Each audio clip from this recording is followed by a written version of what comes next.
Here's going to be a ranking of everything I saw in 2024. I basically saw every big movie that came out, so needless to say, this list will be quite extensive. This ordering will go from worst to best, so sit back, relax, and I hope you enjoy.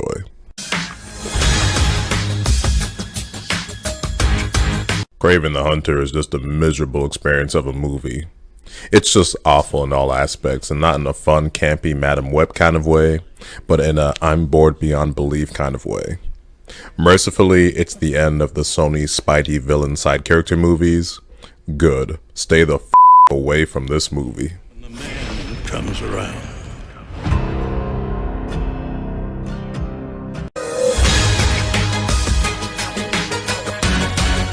Upon finally watching Madam Web in December, it was as terrible as I was expecting. Why Sony seems intent on making comic book films as if it's 2005 is just baffling. But for what it's worth, unlike Kraven, this movie can be fun in a terrible, campy, how the hell did this get made kind of way. You're showing off. Maybe a little.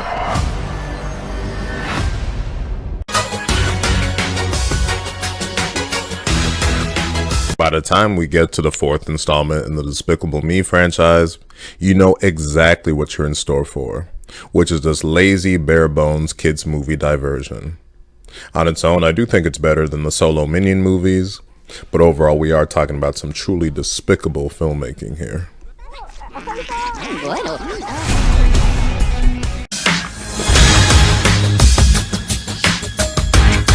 A Quiet Place Day One had some moments of tension that shows that this whole Quiet Place concept still works. But overall, this is a very underwhelming story that, despite being a prequel, adds nothing major to the first two films. It also has just a whimper of a climax. It's rare to see a movie like this not even try to have some oomph to its ending.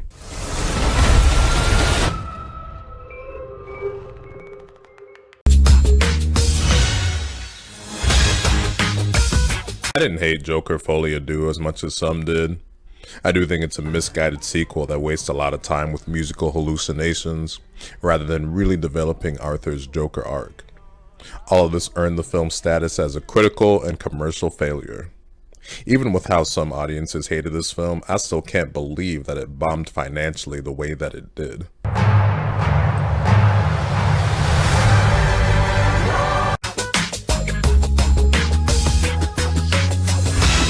As the end of this epic trilogy, Venom: The Last Dance is perfectly in line with the previous two films, and how it can be fun at times with the whole Eddie and Venom comedy dynamic, but the movie is just held back by uneven quality and some unbelievably bad writing. I just can't believe how poorly that dance scene was integrated into the film's story. But for what it's worth, the film did end relatively strong compared to what I thought of most of the movie.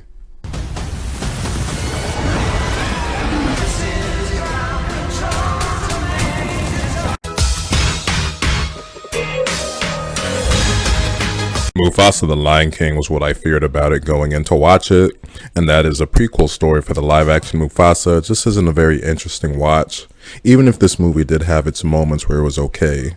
But those are just a few moments in a 2-hour film that mostly bored the shit out of me.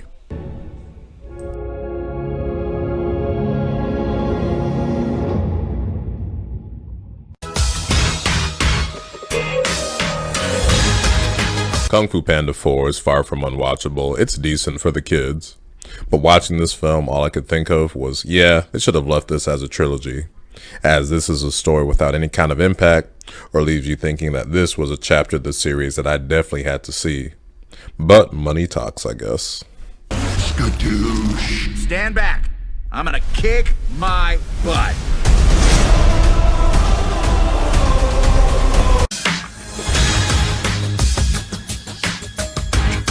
Ghostbusters Frozen Empire made me question if there's really a major appetite for Ghostbuster films at this point. Even if I thought this was an okay movie with plenty of nostalgia and some newer elements I didn't mind. I do think this series is better suited to be a TV show at this point, rather than a film franchise.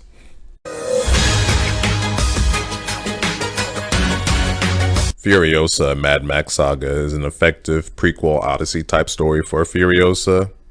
Unfortunately, it's not a fun film to watch though, as I think this whole Mad Max world is very unpleasant.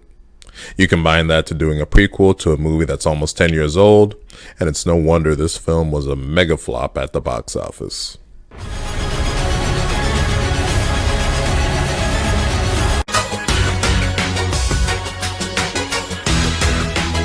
Moana 2 was a decent enough follow-up adventure. It is unfortunately very much inferior to the first film in a few aspects like songs and story. Didn't care much for any of the new characters, but I still very much enjoyed Maui and Moana, even if their character journeys weren't quite as strong this time around. The movie had its ups and downs, but there was a bit more here that I enjoyed than didn't enjoy. Looking back at the movie over a month later, I think it's okay.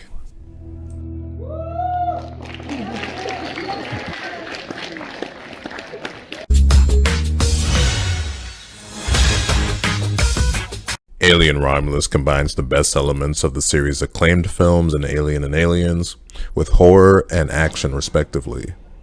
I also thought having a younger cast helped freshen things up a bit. The movie unfortunately fell into some Force Awakens type pitfalls towards the end, in repeating too many elements seen in previous films.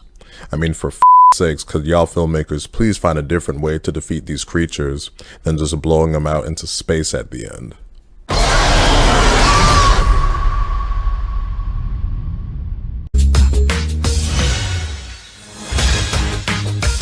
It took a while to finally watch The Wild Robot. I think it's the only movie on this list that I don't have an official review out for.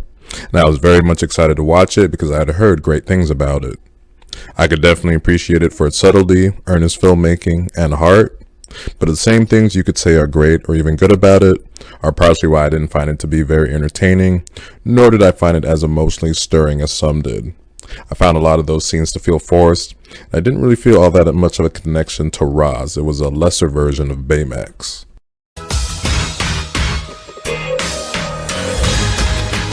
There's a lot of quality filmmaking behind Dune Part 2, and it is way more entertaining than Part 1. I just gotta admit that I just don't find this whole world or story to be all that interesting.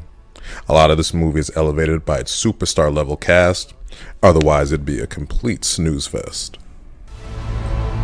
You are not prepared for what is to come.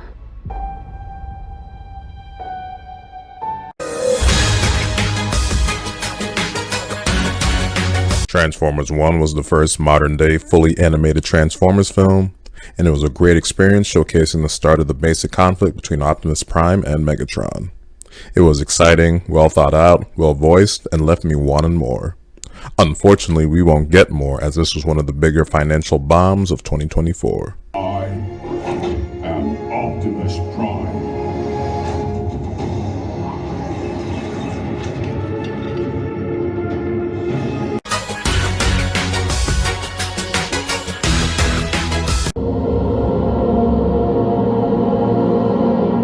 The deuce is loose. Beetlejuice was a fun return to the chaotic comedy world of The Ghost with the Most. For me, the film was highlighted by its consistently entertaining dark comedy energy, and it felt like Tim Burton getting his groove back in terms of making those quirky, dark aesthetic films that he made his name for. Is this a figment of your imagination?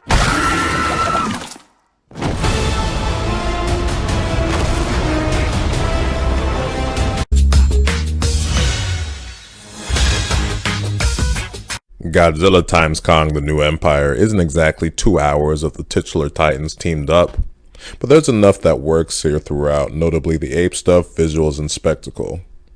Once Godzilla and Kong finally get together, the movie takes on a next level of blockbuster spectacle fun that you can only get in a giant film like this.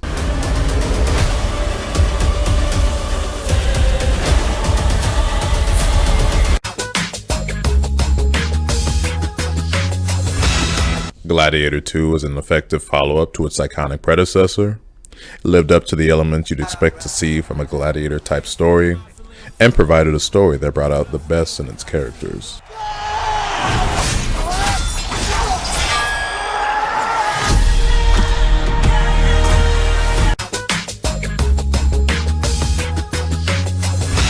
Bad Boys Ride or Die is another slapping great time with Miami's finest. With this film and its predecessor, it feels like this franchise is in its Fast and Furious 5, 6, and 7 phase of being highly entertaining ensemble summer blockbusters.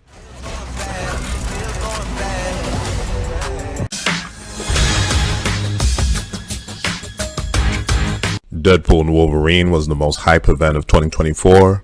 I mean, to see Deadpool in the MCU, the meta humor, his team up with Wolverine, and all the multiverse shenanigans with legacy characters, and the movie absolutely delivered in all of these aspects.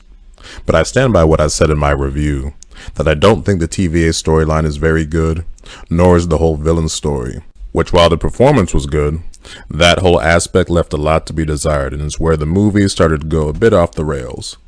But I still had as much fun as anyone in this film, and can't wait to see whatever's next for Deadpool.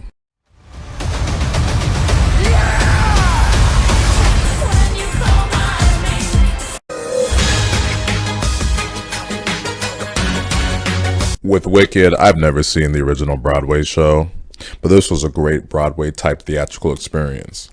The songs are great, and even better are the performances from Ariana Grande and Cynthia Erivo. For as much fun as I was having, though, the movie was just a little bit too long for me. 2.5 hours is just a wickedly long time to be in that auditorium.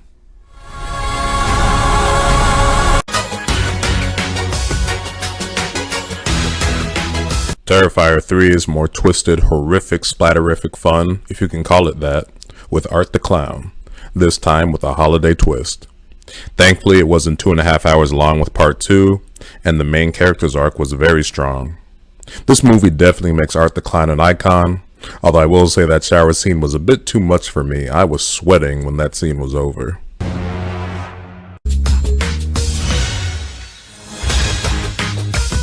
Twisters was thankfully a standalone sequel, which was good because I've never seen the first film. But I just thought it was a quality summer film that felt grounded, entertaining, and had you rooting for the characters, even if they weren't dumb enough to drive through a f***ing tornado.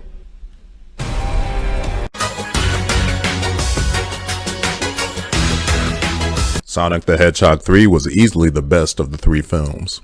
It lessened the cringy bits that weren't ideal from the first few films, and doubled up on the good stuff, which meant double Team Sonic's camaraderie, the action, and double the Jim Carrey.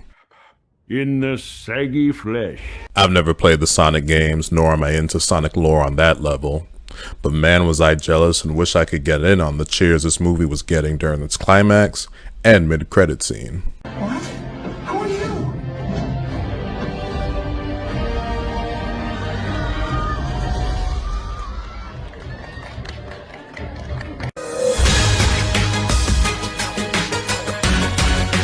Kingdom of the Planet of the Apes showed that there's more good stuff to come out of this franchise under Disney after the excellent Caesar trilogy.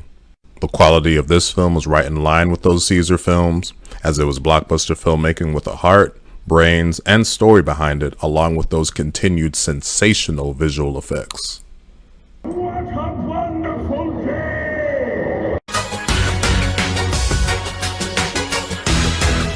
Smile 2 was a brilliant next chapter in showing what this smile demon can do. Seeing it affect a celebrity brought a whole new level of stakes and scale to what was going on, and the movie just had some of the best psychological horror I've ever seen that made me feel continuously tense and going as crazy as poor Sky Riley in this. And that ending, holy shit, I can't wait to see what happens in the next installment. How about calling it Smiles?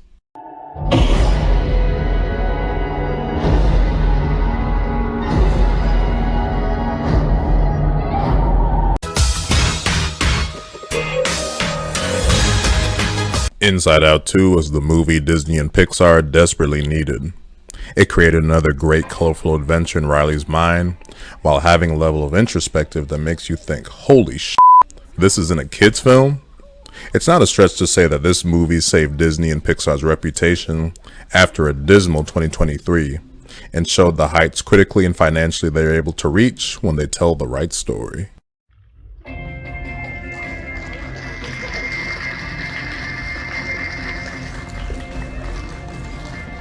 And there you have it with the ranking of all the films that I saw in 2024.